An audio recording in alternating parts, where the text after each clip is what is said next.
Hello বন্ধুরা, আসসালামু আলাইকুম। আজকে তোমাদের সঙ্গে শেয়ার করব ময়দা আর আলু দিয়ে দারুণ একটি নাস্তা রেসিপি। আলুটাকে সিদ্ধ করে নেব, পেঁয়াজ কুচি, শুকনো লঙ্কা, লবণ ও টমেটো সস দিয়ে আলুটাকে ভালো করে ভর্তা করে নেব।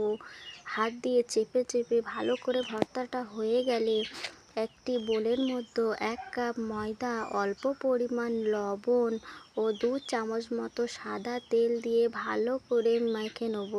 1 মিনিট পর 1 কাপ জল দিয়ে ভালো করে ময়দাটাকে মেখে নেব। মেখে নেবার পর ছোট ছোট লেচি কেটে রুটিটিকে বেলে নেব। একটি ছুরির সাহায্যে রুটিটাকে 4 কোনা করে কেটে নেব। কেটে নিয়ে চারদিকে 4টে কোণ ভালো করে মুড়ে নেব। তারপর উল্টে নিয়ে একটু আলু ভর্তা দিয়ে আবার 4টে কোণ সুন্দর করে উল্টে নেব। উল্টে নিয়ে এবারে হাত দিয়ে চেপে চেপে ভালো করে মুখটাকে মুড়ে নেব।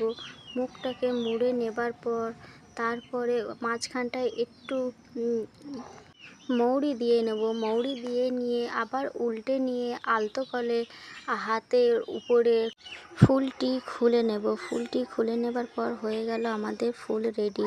তারপরে একটি কড়া বসিয়ে কড়াটা গরম হয়ে যাবার পর সাদা তেল দিয়ে পরিমাণ মতো উল্টে পাল্টে ভালো করে ভেজে নেব। ভেজে নেবার পর একটি বোলের সাহায্যে ফুলগুলো তুলে নেব। তুলে নিয়ে এবার পরিবেশন করার পালা। টমেটো সস ও ওই ফুলগুলো একটি প্লেটে সাজিয়ে নিয়েছি। বাচ্চাদের জন্য বা গেস্টদের জন্য নাস্তা রেডি।